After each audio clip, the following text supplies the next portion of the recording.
Goed. Is jy gereed om die woord van die Here te hoor? Amen. Ek hoop dat jy nou 'n bietjie warmer kry. So we're going to start talking about the awe of God, the fear of the Lord. And it's important that we get this right. It's important that we be reminded of this often.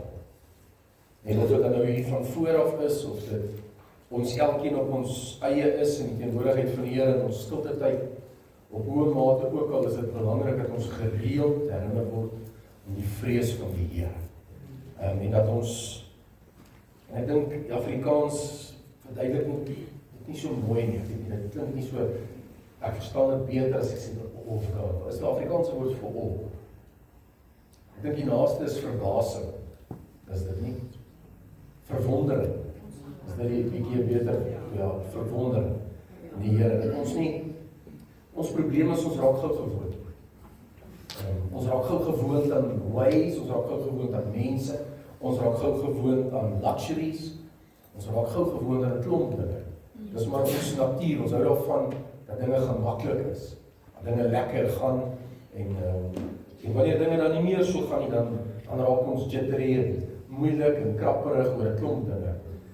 En ons raak gewoond aan die hand van die Here wat vir ons gee, die Here wat vir ons voorsien, dag na dag. En wanneer ons deur moeilike tye gaan, waardeur ons moet gaan, those difficult times are designed for us in such a way that it shapes us and it forms us. It is supposed to drive us to Jesus. It is supposed to help us focus our eyes on Him. When difficult times come, we often take our eyes off them. And sometimes it's momentarily, sometimes it's for longer periods. But we need to get to a point where we are constantly reminded about the awe of God, the fear of the Lord. So getting to know the fear of the Lord, it starts partially with understanding God's position. Om te verstaan, understanding God's position compared to others. Die vergelyking tussen ons en God. En eintlik kan ons net hier ophou en sê daar is geen vergelyking. Because the word of God teaches that we are but dust. We are but dust. We are like grass, here today, gone tomorrow. So in vergelyking met die Here is daar geen vergelyking vir ons. So position for us is, when we talk about position, it's often the hierarchy, die vlakke van menswees, die hiërargie van posisie in die samelewing, my social stance above or below someone else, with a mindset of I am more qualified than you, or I am more important than you, or I have more money than you, or I'm stronger than you, or any of those things. And this gives us some sort of security, and it makes us feel superior above others or inferior to others, depending on our position, how we position ourselves. But there's a position higher than any other position ever, and that is the Creator. Amen. And you must take note that He doesn't have a position. He is the highest. Because if we say, and I know the Bible describes it this way, but if in my mind, if we say there's, He has a position, it seems like there must be a higher position.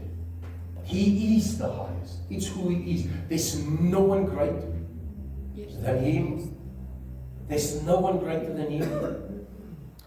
And it takes wisdom to grasp this and understanding to realize. And wisdom means true understanding and good judgment. That's wisdom. And it begins with a deep reverence and an awe and a respect for God. That's the beginning of wisdom. And we need this wisdom to grasp the goodness of God. We need wisdom to understand that He's far higher, far greater than we are and we will ever be. No matter how wise we might be or might get, we'll never fully understand His goodness. We'll never fully grasp God's omnipotence, sy grootheid en sy almag. Dis net ver te veel vir hierdie klein brein om dit te kan besef. His diversity is just so vast, and His glory is reflected through His art, His creation. So raak bietjie in die maatjie langs jou en sê, you're an art piece. With that, a masterpiece. Yes. Ja. Hier is elkeen van ons. Ons is geskep in die beeld van God. En ons weerspieël God in wie ons is. Dis die rede hoekom die vyand elkeen van ons so haat. He hates you because of the image of God in you. That's why he hates you so much. En sy doel is om te slag, steel en verwoes. You must understand that he never comes to play. It might seem so, might seem innocent, but he never comes to play. He comes to kill, he comes to destroy. That's his aim. So, but his art speaks of who he is. Creation speaks of who he is. The Bible is clear that no one will ever be able to stand before God and say, I'm innocent. And I didn't know, because even creation calls out his name. That means the grass out in front and the trees calls out Jesus. Yes, The birds in the air, the animals in the field calls out Jesus. It's all in. So let's page to Psalm 19. Daai iemand wat al gewonder het wanneer ons ietsie lees. Psalm 19.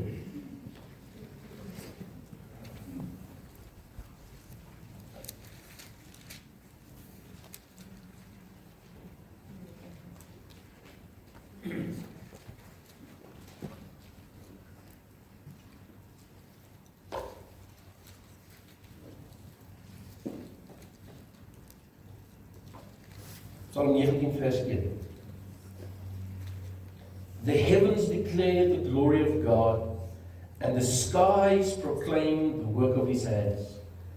Day after day they pour forth speech. Night after night they display knowledge.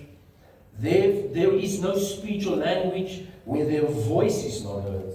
Their voice goes out into all the earth, their words into the ends of the world. In the heavens he has speech a thing for the sun, which is like a bridegroom coming forth from his pavilion, like a champion rejoicing to run his course.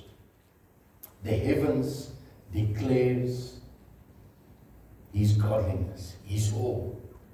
In VAS, he declares the glory of God, and the skies proclaim the works of his hand. This is why you and I are called to worship him, because all of creation echoes who he is. Amen.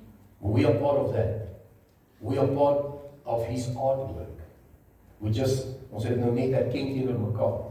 It's why if the heavens can proclaim, if the skies can call out his name, we can't even hear that, but if the sky does that, and the waves of the sea keeps on worshiping, day by day, and the trees keeps waving before the Lord, why can't we use our voices to praise him? Why can't we use the breath in our lungs to glorify him and to testify to his goodness? Because there is no other like him. He is the King of Kings. Amen. He is the Lord of Lords. Amen. He is the beginning and he is the end. It is who he is. We cannot take it away from him. But we sometimes struggle how to properly respond to this great King. It's difficult sometimes.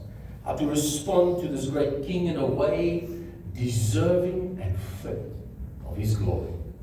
Want we feel inadequate. Ons voel minderwaardig. Die bietjie wat ek kan doen, hoe kan dit die Here eer? Hoe is dit genoegsaam vir sy grootte? Hoe doen dit justice aan wie en wat hy is? So we battle with that, but the scriptures are clear that we are to worship him. Amen. We are to worship him. And we need to do it in a way fit for his glory. And the Bible teaches how. Number one, we give ourselves. We need to, last week we discussed this, we need to get to the end of ourselves. That means fully surrendering every part of your life. That's the start of it. But let's page to Exodus 20. Exodus hoofstuk 20.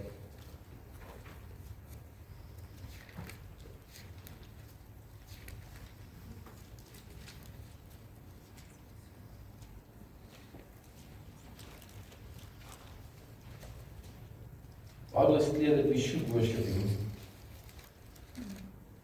And in Exodus 20 we get the 10 Commandments.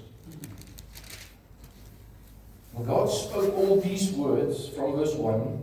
I am the Lord your God, who brought you out of Egypt and out of the land of slavery.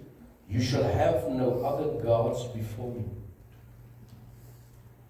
Ons hou daarvan om sê jy moet Here God lief hê met jou hele hart, hele siel, hele verstand. Dit beteken alles wie jy is. Jesus het dit geleer in die Nuwe Testament. Dit is die eerste en belangrikste. En die tweede wat daarmee gelyk staan is dat ons ons naaste sal lief hê soos onsself. So die eerste, die twee belangrikste gebooie waaraan alles hang, die hele wet en die profete, dit beteken die hele woord van God hang in liefde. Liefde vir God en liefde vir ons medemens. But it is so important to God that we worship Him, that we love Him, that He made it the first command. We love Him. He wants us to love Him. And for us, it needs to be, or it starts off as a law, as a command. But the more you love the Lord, the more you want to love the Lord. The more you want to spend time with Him, the more you want to spend time with Him. For Him, because He is love, He don't need any commands. He's the command giver. He created commands. He doesn't need a command to love, because He is love. It just flows naturally from Him. It's who He is. But we as humans, we needed a command at first. We need to love the Lord. That's where it starts for you and me. So it starts with obedience. That we love the Lord. But He desires it so much that He made it a command. And the fear of the Lord has a purpose. I'll be speaking on the fear of the Lord with the awe of God. Lees net 'n bietjie verder in hoofstuk 20. Kom ons begin so by vers 18. So when the people saw the thunder and the lightning, and heard the trumpet and saw the mountain in smoke, they trembled with fear.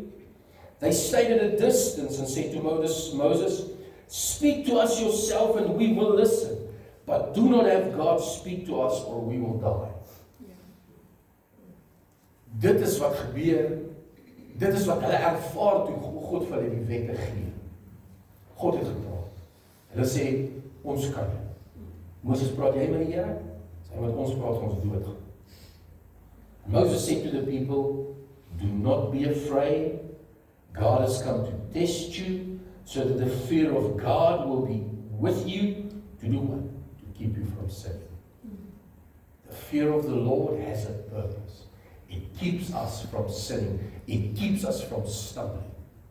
When you and I, in our minds, give Christ His rightful place, His rightful position, which is the highest above any other position, it will keep you from sin. That's the word of God. Most of us know that we should fear the Lord, and that we're supposed to read our Bibles, pray, and that we are supposed to get to know Him better, and that we are to worship Him with our lives and our words and our actions. But living this out is challenging, as we said. It's difficult sometimes. We get it wrong. In some days, in some moments, we get it wrong. And we have to stand before the Lord, and we need to ask Him forgiveness. Lord, help us. En dit is belangrik dat ons tekortkominge ken.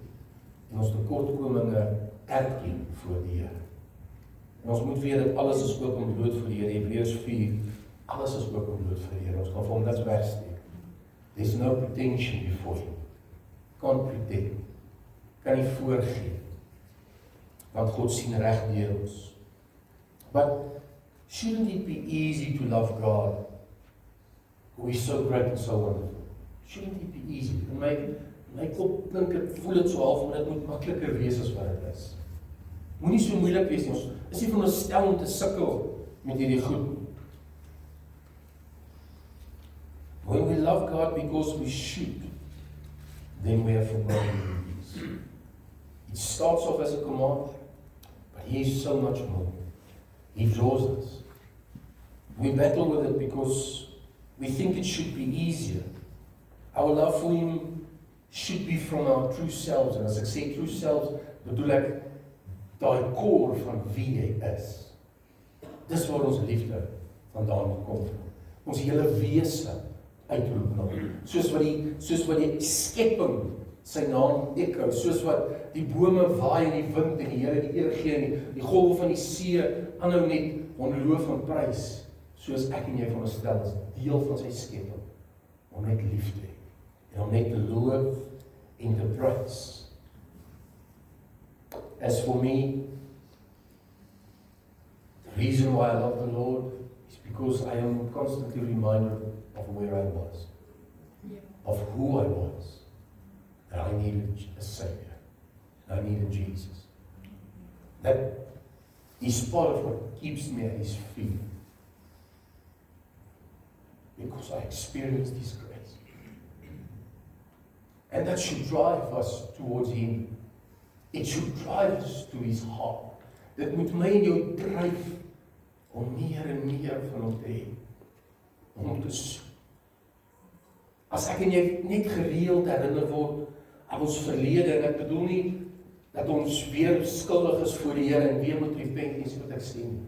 Maar as ons net gereeld terugkyk en sien waar ons was, en sien waar ons is as gevolg van die genade van die Here, man, it will just praise and worship will just flow from your innermost being. Gratitude to God will just flow from you. Amen. Want ons almal het Jesus nodig. Ons almal het hom nodig elke dag. Nie eers selfs nou, ons gered is en weet, as hy nou kom, gaan ons saam met hom. Nie eers nou, kan ons op ons laure sit en rustig raak en gemaklik raak. We can't, we have to keep on fighting. We have to keep on contending. We can never just relax. Never, never, never. Even the promises of the Lord is given. But you cannot just accept it and say, it's done, thank you, God promised it. Like einde van die story. It's not that easy. You need to contend for each promise God has given. Because the enemy will come and steal. That's what he does. So vir my, ek weet waar ek op pad was, ek weet waar uit die Here my gered. En dit dryf my, hou my by hom, sy liefde en sy genade wat ek nog steeds nie kan verstaan. Wat ek nog steeds nie kan verstaan hoe die Here my sal red. En ek weet dat hy dit vir my kan doen hy dit vir elke een. Elke een. En selfs al was ek menslik onskuldig en het nooit niks verkeerd gedoen nie, sal ek nog steeds nie voor God kon staan en gesê dat ek onskuldig is, want ek is in sonde ontvangen gebore. Dis ons posisie voor God aanvanklik. In sonde en ons hom nodig. So he came with his overwhelming love and he snatched me from the fire. And so with each of us. Elkeen van ons ken ons eie storie. En ons kan, en ek dink ons moet 'n gewoonte daarvan maak om gereeld vir die Here dankie te sê vir ons redding. Gereeld. Yes. Soos wat ons gereeld vir die wat ons liefhet sê, ek is lief vir jou, en ons waardering aan mense uitspreek so gereeld, dat ons voor die Here wees en sê, dankie Jesus. My gered, my vrygemaak, het my losgekoop. Amen. We have to intentionally and consistently remind ourselves of Him. How do we do that? Reading the Word of God. Reading the Word of God. A.W. Tozer writes the following, he says, what comes into our minds when we think about God is the most important thing about us. Worship is pure or base, and this base means low of standard, as the worshipper entertains high or low thoughts of God. For this reason, the gravest question before the church is always God Himself. And the most pretentious fact about any man is not and what he at any given time may say or do, but what he in his deep heart conceives God to be like. In kort, wat dink jy van die Here? Is hy heilig vir jou? Of is hy maar net die man daarboven? Is hy met chommy? How do we think of God? Or is he holy? Is he just? Is he all-knowing? As the Bible describes him to be. So it is how we conceive God to be like. What is most important? What do we think of him? We know that he is as diverse as creation and beyond. But what is he like? What are his characteristics? And how are we to fear him? How are we to speak to him? These are relevant questions. Dis miskien vrae wat ons gereeld vir onsself vra. Maybe a couple of aspects that might help us answer these questions. So let's touch on a few. Number one, God is holy. We know God is holy because it's what we grow up with, this phrase, God is holy, so we know this very well. But is he holy to you? Do you regard him as holy? Do we treat him as holy? A lot of people believe that whatever you believe about God is fine as long as you are sincere. That's a wrong idea. That is the same as me trying to describe Jim to you as a 300 kilogram sumo wrestler, as well as a 50 kilogram gymnast at the same time. Doesn't matter how sincere I am in explaining and describing him to you, it is just not accurate, it's just not true, it's not who he is. En die hartseer is ons doen dit met die Here. We do it with the Lord. We try to describe him sometimes, or the world try to describe him. And we try to attach attributes to him who is just, it's not just he, dit is nie wie hy is nie. We do this thing while he already has a name. He already has an identity. And we attribute to him what he is not. Sometimes, and we attribute to him what he will never be. Because we don't read the Bible. And we don't get to know him. We need to be accurate about this. And the only way to be accurate is to read the Bible. And to get to know him. We don't get to decide who the Lord is. We don't get to paint a picture of him and then believe that is God. Whereas the Bible tells us that he says, I am who I am. That's God. I am who I am. Yes. And we don't get to change that. Because he is holy. He is a holy God. And to say that God is holy is to say that he is set apart. That he is distinct from us. When he instructs his people to be holy, because he is holy, his instruction to his people is to be set apart from the world. To be different. Because God is different.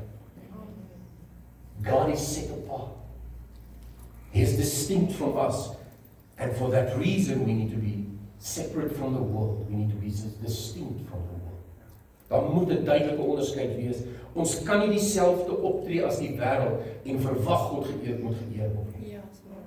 Ons kan nie die dinge doen soos die wêreld dit doen en sê en optree soos die wêreld sê en optree en verwag die Here moet die eer kry. En verwag dat mense moet na hom toe getrek word. Dit is onmoontlik. Dit is onmoontlik. Because God is holy. There is nothing that he can be compared to. With the fact that he is holy, God is also eternal. And we would agree with this statement again. But if we really thought about this, God is eternal. What does it mean? It means you and I and everything we see has a start and an expiration date. God, no. He doesn't have a start or an expiration date. When we say God is the beginning and the end, it means that everything has a beginning and an end, but everything exists in Him. It doesn't mean that God had a start date and will have an end date. Time exists within Him. He holds time in His hand. He doesn't have a start and expiration date. He is from everlasting to everlasting. He contains time. We exist in Him. And so everything we see and know exists in Him. He holds everything together. He fills everything in every way. So even the wood, the bench that you are sitting on, the fact that that wood, die feit dat die hout aan mekaar is, die weefsels aan mekaar is God wat aan mekaar hou. Die kruis waar hy gesterf het, het hom nie vasgehou nie. Hy het die kruis aan mekaar gehou, sodat hy die kruis kon haal en dan sterf. He fills everything in every way. Sometimes, as ons net dan begin dink, dan and our minds step out because it's just too great. He is just too great to fathom. Het is onmoontlik om te verstaan alles. Het is onmoontlik om te begin eers 'n prentjie kry oor wie en wat hy is. Because we can only think in the known. We can only think galaxies and universe. We can only think sun, moon and stars. We think planet. So what He's far more than that. Far greater. The Bible describes that He holds all that just in His hand. So just imagine how great He is. And if you, as jy hou van sterrekunde en jy weet hoe groot planete werklik is en hoeveel ligjare, dis nog steeds nie 'n konsep wat ek kan verstaan nie, maar ligjare dat uit mekaar uit is en hoe groot planete is. As ons net daarna kyk, ek kan nooit enigstens iets van dit kyk en nie dink hoe groot is God. It's impossible. He's just so great. He's from everlasting to everlasting. Everything is in Him. He exists outside time. And we must admit that it's somewhat frustrating sometimes not being able to understand everything. Voel so half asof hy wil meer weet, ons kan nie, my brein kan my nie toelaat om te doen. Dit is onmoontlik. En partykeer is dit bietjie frustrerend, but it's ridiculous to think that we must limit God or make Him smaller just because of our limitations. We can't do that. And that's something we frequently do, and the world does. We try and limit God because we are limited. We can't do that. We serve a great God. We cannot make Him smaller just so He can fit in our minds. He's an awesome God. If my mind was the size of this bottle and God the size of all the oceans, it'd be ridiculous of me to say that God is only what I can fill in this bottle, the water that I can fill in this bottle.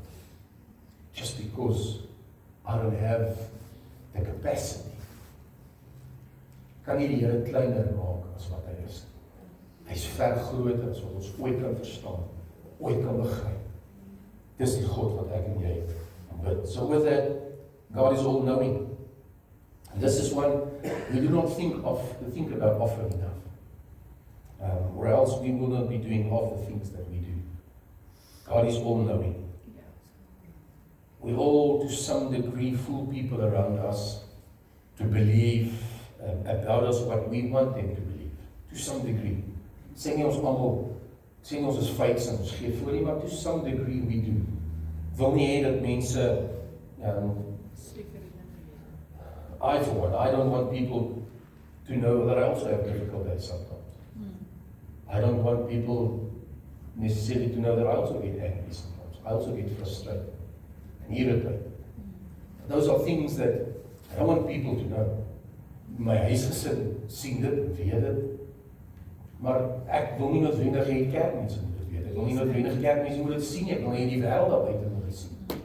So to some degree, gee ons maar voor in 'n sekere sin. But we can never do that with God. You can never pretend before God. Ja, dis waar. And that's something you and I, the minute we bow before Him, you need to realize that you are open and plain before God. And it's better to admit and to repent of every sin before Him when you bow before Him than to try and cover it up. Dis waar. Ja. Because you know, iets wat ek nou aan dink vandag, dit het al gebeur dat ek voor die Here kom en nou goed moet is wat ek voor moet repent. Weet jy wat ek eers wil doen? Ek wil eerder maar net sing, want het is beter om te sing as om te repent.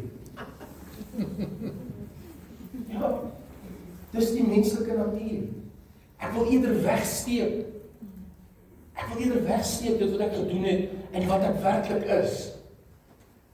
And it's better to just be open before God because He knows you in any case. So repent. Ja. En sê dit voor die Here. Moet dit nie probeer sugarcoat nie. Just say it as it is. Lord, forgive me for whatever it is. Because that's who you are. And that's humbleness. That's contrite of spirit. It's what God wants. It's who His eyes are fixed upon.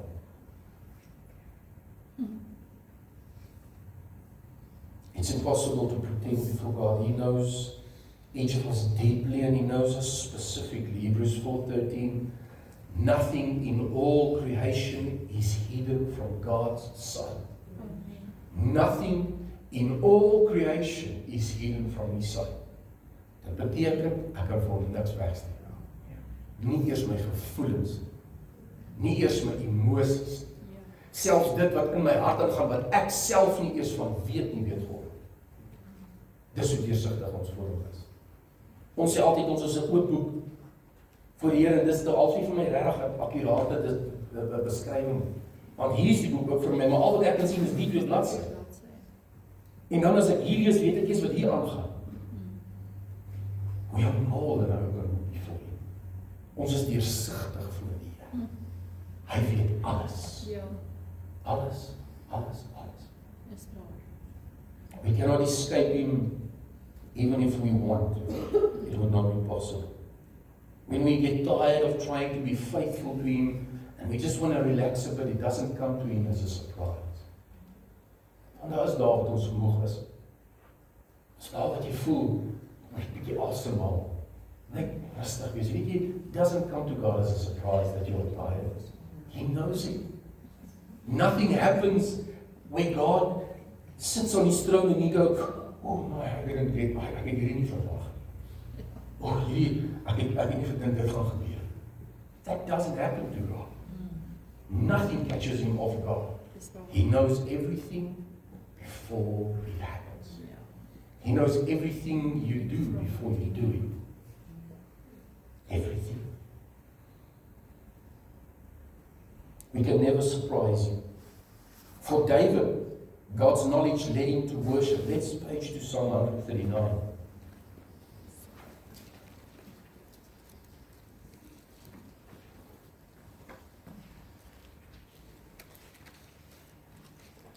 Verse 1, he says, O Lord, you have searched me, and you know me. You know when I sit, when I rise. You perceive my thoughts from afar. You discern my going out and my laying down. You are familiar with all my ways. Before a word is on my tongue, you know it completely, Lord. You hem me in behind and before. You have laid your hand upon me. Such knowledge is too wonderful for me and too lofty for me to attain. Hy sê, ek verstaan nie dit nie, Here. Maar U weet alles van my. In kort, U weet alles. Where can I go from your spirit? Where can I flee from your presence? If I go up to the heavens, you are there. If I make my bed in the depths, you are there. If I rise on the wings of the dawn, if I settle on the far side of the sea, even there your hand will guide me. Your right hand will hold me fast. If I say, surely the darkness will hide me, and the light become night around me, even the darkness will not be dark to you. The night will shine like the day, for darkness is as light to you. For you created my inmost being.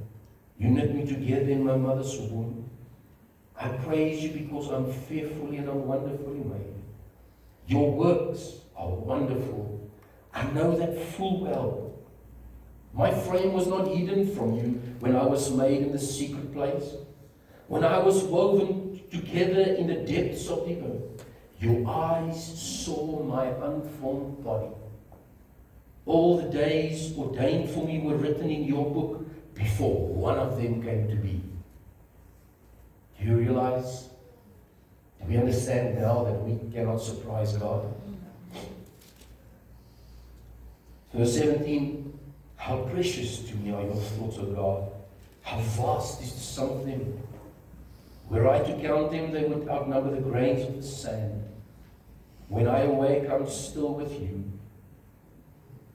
If only you would slay the wicked, O God, away from me, your bloodthirsty men. They speak of you with evil intent. Your adversaries misuse your name.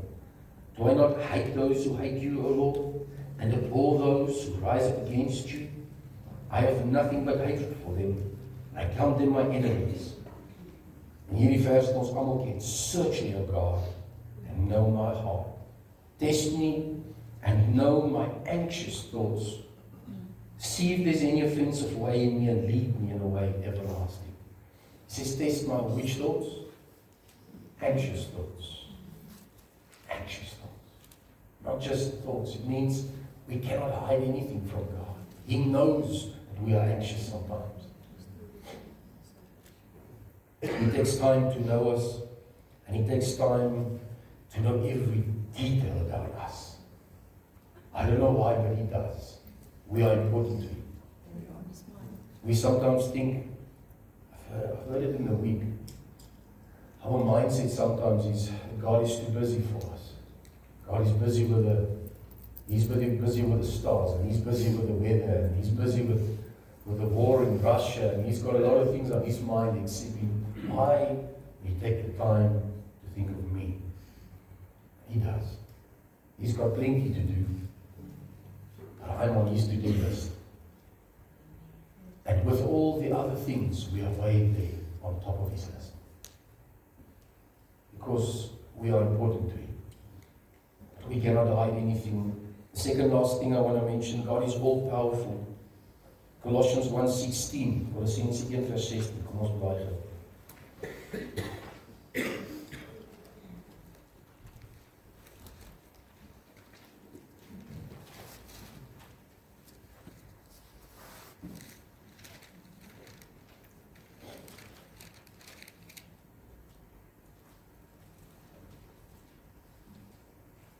Ons begin by vers 15. He is the image of the invisible God, the firstborn over all creation. For by Him all things were created, things in heaven, on earth, visible and invisible, whether thrones, or powers, or rulers, or authorities. All things were created by Him and for Him. He is before all things, and in Him all things hold together. And He is the head of the body, the church, the beginning, the firstborn from among the dead, so that in everything He might have supremacy. In everything. Hier is actually 'n verskriklike mooi gedeelte wat ons verduidelik van the supremacy of Christ.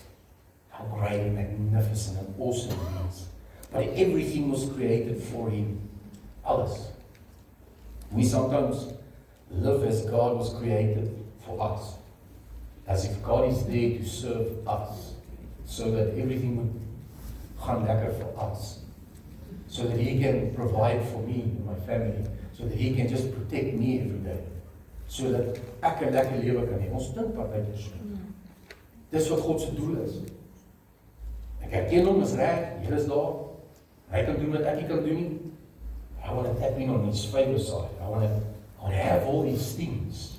I want Him to serve me. That's actually what that mindset said. But we miss this, that we were created for Him. Yes, amen. We are supposed to serve Him. Him looking after us, that's just a Father's heart. That's a byproduct of His love and His goodness and His faithfulness. It cannot be separated from Him. It's who He is. Die Bybel sê dat die son opkom oor die regverdige en die goddelike. So selfs Dawid se vyande wat hy sê, hulle wat God haat, hy haat hulle. Die Here sorg selfs vir hulle. Die son kom op selfs vir hulle. We are to serve Him. God doesn't serve us. Psalm 115 verse 3 says, our God is in heaven and does what pleases Him. Amen. God does what pleases Him. Yes, amen. Ons is amper klaar. But we ask God all these questions. We ask God, why am I made this way? Why can't I also have that? Why do I have this kind of body and not that kind of body? Why are there so many hungry people in the world? I think the last question is a question God should ask us. Yeah.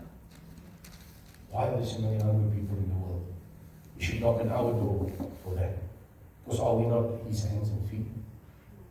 We have all these questions, as if God should explain Himself to us, as if God should give an account to us.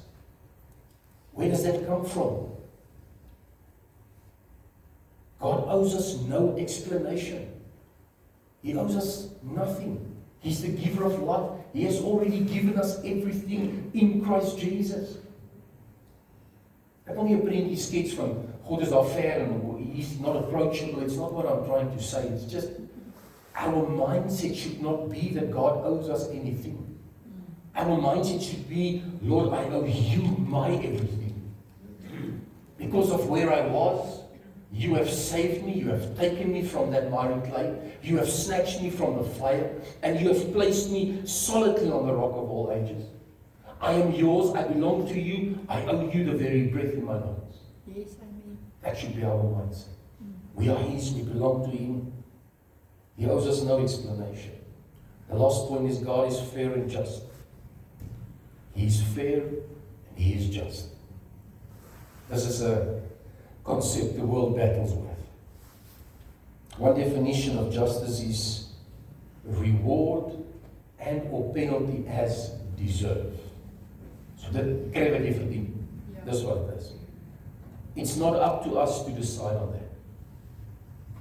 Justice is not up to us. God says all vengeance belong to Him. He's a just God. It's not up to us to decide on it because our opinion of ourselves will always be biased. Ons gaan altyd eiesydig. So ons onsself moet oordeel. Sal dit altyd na ons toe gaan. Die vyfers sal na ons kant toe gaan. God is the only being who is good, and the standards are set by Him. Geen mens is goed. Niemand is goed. God is the only being who is good, and the standards are set by Him. And if you don't like it, well, when you get your own universe, you get to decide. But until then, God sets the standards. God sets the standards. He's the one holding everything together. Yes, amen. And we need to just ask Him to help us to understand His goodness and His greatness. Because we can't, on our own, we can't. We need Him even for that. Sometimes we are like, I know I'm prideful at times, but everybody battles with pride. But when we read the Bible, Proverbs 8 verse 13 says, God says, I hate pride and arrogance. I hate it. Ons kan nie selfregverdigend wees oor sonde in ons lewe en maar net dit is mis omrede almal sukkel daarmee. God sê dis heilig en ek is heilig. We serve a great God. He's far greater than we will ever understand. He hates sin. And we don't get to tell Him how much He can hate sin. We can't allow sin in our lives and then just decide that God must just make peace with the sin in my life, just because everybody else does that sin. We don't get to tell him how much he can hate sin. He hates evil. He hates sin. And we should hate it. We should hate exactly what God hates. If we ever wonder why he hates sin so much, we just need to think about the cross. We just need to be reminded about the cross. What happened on the cross? Where the darling of heaven, Jesus, the Son of the living God, was crucified. He was made sin for you and me. Our sin, he took it upon himself. So God gave his only begotten Son, Jesus, to take the punishment of the world. It's no wonder he hates sin so much. His Son paid a dear price for our sin. Let's close our eyes.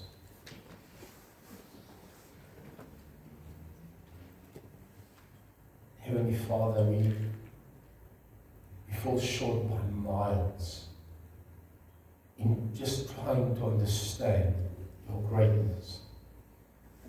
But Lord, I believe it's so important that we get to understand the fear of the Lord, and that we constantly stand in awe of who you are. I pray, Holy Spirit, will you please remind us of your greatness?